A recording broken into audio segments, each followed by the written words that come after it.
नमस्कार, शाम के 6 बज रहे हैं। एबीपी न्यूज पर हाजिर हूं मैं, रोमाना इसार खान। आज देखिए, लगातार 5वें दिन दिल्ली हाईकोर्ट में दिल्ली के अस्पतालों में जो ऑक्सीजन की कमी हो रही है उसे लेकर सुनवाई हुई। एक तरफ दिल्ली हाईकोर्ट में ऑक्सीजन की कमी को लेकर सुनवाई, और वहीं आज दिल्ली में भयावह खबर यह निकल कर आई कि दिल्ली का जो जयपुर गोल्डन अस्पताल है वहां 25 मरीजों की मौत हो गई। अब इस बात की सनद रहे कि ये मौत कोरोना से नहीं हुई है, ये मौत ऑक्सीजन की कमी की वजह से हुई है। देखिए, कोरोना का कहर जो देश पर बुरी तरीके से अपना प्रभाव डाल रहा है, लेकिन इस सब के बीच आम आदमी के मन में एक सवाल जो बार बार उठ रहा है वो ये कि ये कोरोना मार रहा है या कोरोना से ज्यादा सिस्टम आम आदमी की बलि ले रहा है। आज भी आपको पता है, पिछले 24 घंटे में दिल्ली में मौत का आंकड़ा 348 पर है, लेकिन ज्यादातर मरीजों के परिवार वालों की शिकायत ये कि हमारे अपनों को कोरोना ने नहीं, इस सिस्टम की बदइंतजामी ने मार डाला है। इसीलिए आज एबीपी न्यूज पर हम सवाल ये पूछते जा रहे हैं कि आखिरकार सांस पर संकट का जिम्मेदार कौन? कोरोना बना काल, देश में ऑक्सीजन का आपातकाल।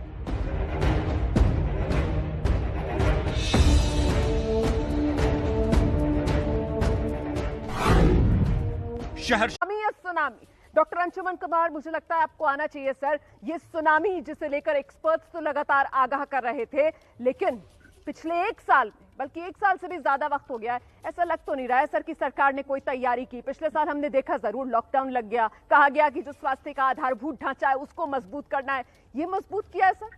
ऑक्सीजन की वजह से लोग मर रहे हैं सर, कोरोना नहीं मार रहा है, ये सिस्टम मार रहा है आम आदमी को।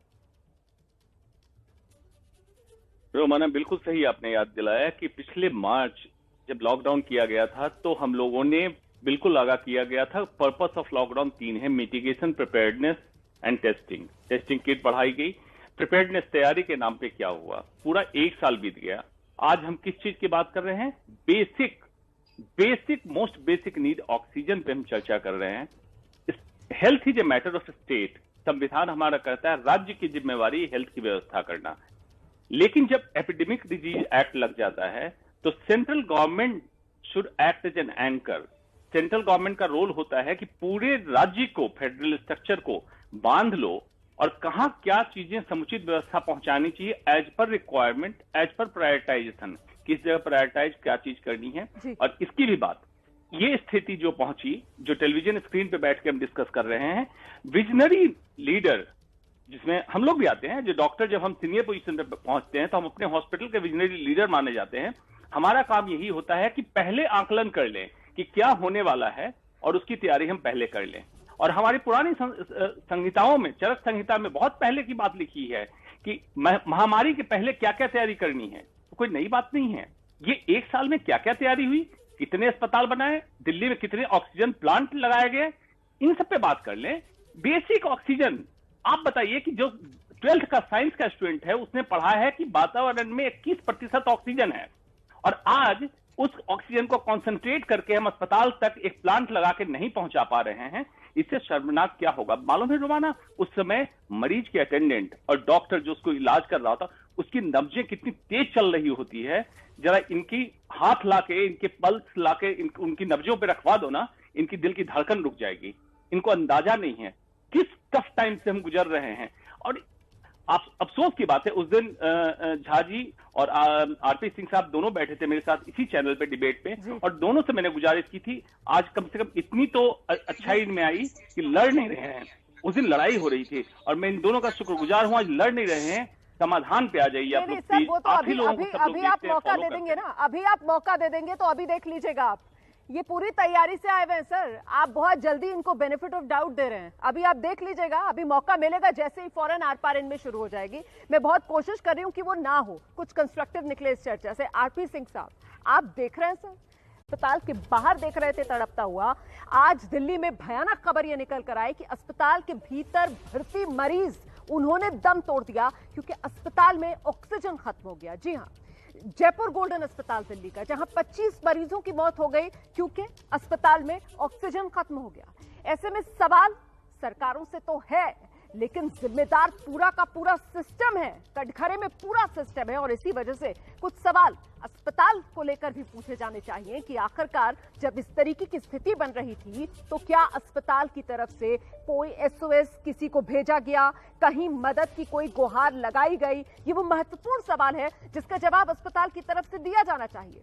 दूसरा महत्वपूर्ण सवाल यह भी उठता है कि साहब अस्पतालों के अंदर तो बाकायदा वो एसओपीज होती हैं, एक पूरी चेन होती है जिसको फॉलो किया जाता है, और ऐसे में मान लीजिए कि अगर ऑक्सीजन खत्म होने वाला है तो अस्पताल को तो इस बारे में पहले से जानकारी हो गई होगी ना। तो क्या अस्पताल की तरफ से अपने यहाँ भर्ती मरीजों के परिजनों को इस बारे में इत्तला दी गई? क्या उन मरीजों को किसी दूसरे अस्पताल में शिफ्ट करने की कोई कोशिश की गई?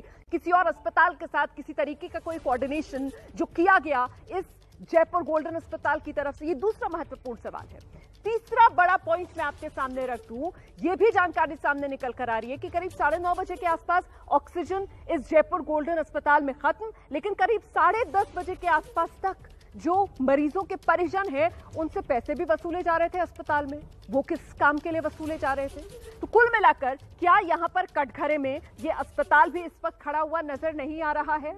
आपदा में अफसर कहा किसी और बात के लिए गया था, लेकिन उसे किस तरीके से भुनाने की कोशिश यहां हर तरीके से की जा रही है, चाहे वो ऑक्सीजन की कालाबाजारी हो, दवाओं की कालाबाजारी हो, हम रोज देख रहे हैं। ऐसे में मुझे लगता है डॉक्टर अंशुमन को आना चाहिए। डॉक्टर अंशुमन, क्या इस अस्पताल को लेकर ये सवाल जायज नहीं है? क्या इनके जवाब नहीं मिलने चाहिए? रोमाना, जितने दर्शक देख रहे हैं मैं समझा देना चाहता हूं कि बेचारे पूरा हिंदुस्तान त्रस्त है कि आखिर क्या ऐसी समस्या आ गई जो सुलझ नहीं सकती थी। बड़ी अच्छी साधारण जानकारी देता हूं। हिंदुस्तान में ऑक्सीजन प्रोडक्शन इतना सफिशिएंट है आज की डेट में भी, जो ये क्राइसिस नहीं आ सकती थी। कमी कहां आई है? मैक्सिमम ऑक्सीजन सप्लाई चल रहा था मेटालिक इंडस्ट्रीज, ग्लास इंडस्ट्रीज में, जिसमें 93% प्योरिटी का ऑक्सीजन होता है। Liquid medical oxygen high purity का ऑक्सीजन होता है, क्लोज टू 99%। तो उसको हम पहले डाइवर्ट कर लेते। दूसरा प्रॉब्लम जहां थी क्रायोजेनिक टैंकर की, जो ट्रक शिफ्ट करता है, उसकी कमी है इंडिया में, और उसके बाद जंबो एंड स्टोरेज की कमी। ये चीज विजन के तहत हम लोग इसको कहते हैं supply chain management and inventory surplus, कि अगर प्रोजेक्टेड डिमांड ज्यादा बढ़ने वाला है तो आप इन्वेंट्री को फुल कर लीजिए, मोर देन रिक्वायरमेंट कर लीजिए। ये पूरे कंट्री की बात हो गई। अब इसी तरह से इसका छोटा रूप होता है अस्पताल। अस्पताल में और भी स्ट्रिंजेंट और भी स्ट्रिक्ट फॉर्मूला होता है। इसके लिए पूरा एक एडमिनिस्ट्रेटिव चेन बना रहता है, जिसमें CEO, manager, down the line supply chain, सबका काम होता है कि पहले से आगाह करें, नंबर 1। नंबर 2, आप मना कर सकते हैं कि हमारे पास ये व्यवस्था नहीं है, हम पेशेंट नहीं लेंगे। नंबर 3, आप अपने एसोसिएट अस्पताल, दोस्त अस्पताल, को एसोसिएट अस्पताल, सरकारी अस्पताल, दूसरे कॉर्पोरेट अस्पताल से टाई अप करें, as early as possible shift करें मरीज को, उनकी जान बचनी चाहिए। ये स्टैंडर्ड ऑपरेटिंग प्रोसीजर है। इसमें कोई ये देखिए, अफरा तफरी में अगर इस सब्जेक्ट के नॉलेज के वाले लोग वही धीरज खो देंगे और वही सब कुछ सरेंडर कर देंगे, तो फिर बचाएगा कौन? पब्लिक कहां जाए? इसलिए नेतागण अलग काम करें और उसको स्ट्रिक्टली फॉलो करें, अकाउंटेबल उनको बनाइए, और अस्पताल जो गलती करे अस्पताल को अकाउंटेबल बनाइए। कोई लूज लैक बिहेवियर एक्सेप्टेबल नहीं है। ये जो बात आपने कही है ना साहब, इसीलिए मुझे लगता है कि आरपी सिंह साहब को आना चाहिए यहाँ पर। आरपी सिंह साहब जो सत्ता में है उस पर जिम्मेदारी बड़ी है। ये अफरा तफरी ना हो सर, इस तरीके से पैनिक मोड में आकर एसओपीज ना भूलें, अस्पताल भी, डॉक्टर्स भी, और मरीजों की जान से इस तरीके से खिलवाड़ ना हो सर। इसे लागू कराने की भी तो आप लोगों की जिम्मेदारी है ना। समझ रहे हैं आप किस तरीके का केओस है, किस तरीके की अफरा तफरी है? बताइए आप, सांस पर संकट, जिम्मेदार कौन? रोमाना जी, मैं अपने से जिम्मेवारी शुरू करता हूं। मैं किसी और मैं मानता हूं देश में ऑक्सीजन की कमी नहीं है।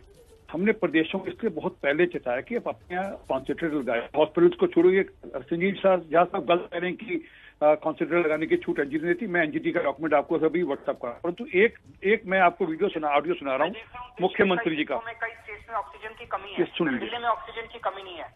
We are good on oxygen. ये 15 अप्रैल को कह रहे हैं।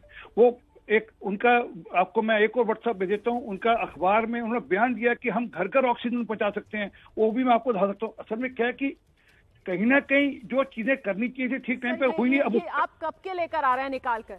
ये आप 2020 के निकाल कर लेकर आ रहे हैं। नहीं, ऐसे नहीं, में भी नहीं, आपको ये केंद्रीय 15 मंत्री और आप ही की पार्टी अरे के यहाँ पर रोमाना जी, डरकर सुनाने लगूं इस 15 तरीके के वहां पर ये 15 फैसला सुना दिया जाए कि साहब कोरोना हमने जीत 15 लिया, देश से कोरोना खत्म हो गया, भारत की पीठ 15 दुनिया थपथपा रही है कि भारत ने कोरोना के खिलाफ जंग जीती। ये मौका नहीं है आरपी सिंह साहब, आरपी सिंह साहब ये 15 मौका नहीं है सर। ऐसी घटिया राजनीति करने का ये मौका नहीं है अरे कि पुराने घटिया बयान चीज़ है, निकाल कर यहाँ पर सुनाया जाए। मुझे रोमाना, लगता है सर रोमाना जरा सा बहन, फॉरवर्ड, रोमाना बहन, जरा सा रोमाना दिल्ली के बहन, लोगों की तरफ देखिए रोमाना सर, बहन, और दिल्ली नहीं रोमाना देश के बहन, लोगों की 15 तरफ। अप्रैल आरपी सिंह आप साहब, सुनेंगे, एक मिनट सुनो, एक मिनट मेरी बात पूरी होने दो। 15 अप्रैल का बयान है। आरपी सिंह साहब मेरी बात सुनिए, मैं डॉक्टर अंशुमान बोल रहा हूँ। जी डॉक्टर साहब बोलिए। डॉक्टर आरपी सिंह साहब मेरी बात सुनिए। जी मैं डॉक्टर अंशुमान बोल रहा हूँ। आरपी सिंह साहब हाथ जोड़ की विनती करता हूं आपसे। देखिए आप जिस पार्टी के प्रवक्ता हैं, सेंटर में उनकी सरकार है, मैंने बताया एपिडेमिक डिजीज एक्ट में आपको पिवट होना है, धुरी की तरह काम करना है। प्लीज गुस्सा मत होइए, आप मेरी बात सुनिए ध्यान से। आप क्यों मेरी बात सुनिए आरपी सिंह साहब, आप प्रवक्ता हैं, आप जाके क्यों नहीं इस तरह से गाइड करते हैं कि जाके पूरे स्टेट को बांध लो। हम राजनीति बाद में कर लेंगे, इलेक्शन बाद में कर लेंगे, पहले भी स्टेट में सारे जनताओं को बचा लो।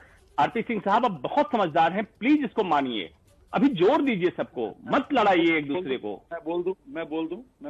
धन्यवाद बहन, आपने पिछले साल सर में ये national emergency, national emergency sir supreme court कह चुका है कि ये राष्ट्रीय आपदा है, इससे बड़ा और क्या होगा सर। मुझे लगता है जल्दी जल्दी एक एक रिएक्शन, उसके बाद आ जाऊंगी आरपी सिंह साहब आपके पास। सुरेंद्र राजपूत जी बहुत देर से अपनी बारी का इंतजार कर रहे हैं। सुरेंद्र राजपूत जी जल्दी से आइए, समाधान प्लीज सर, राजनीतिक टिप्पणी नहीं, समाधान अगर कोई है तो। बिल्कुल रोमाना जी, राष्ट्रीय आपदा है, राष्ट्रीय संकट है, तो क्यों नहीं राष्ट्रीय सरकार हो सकती, क्यों नहीं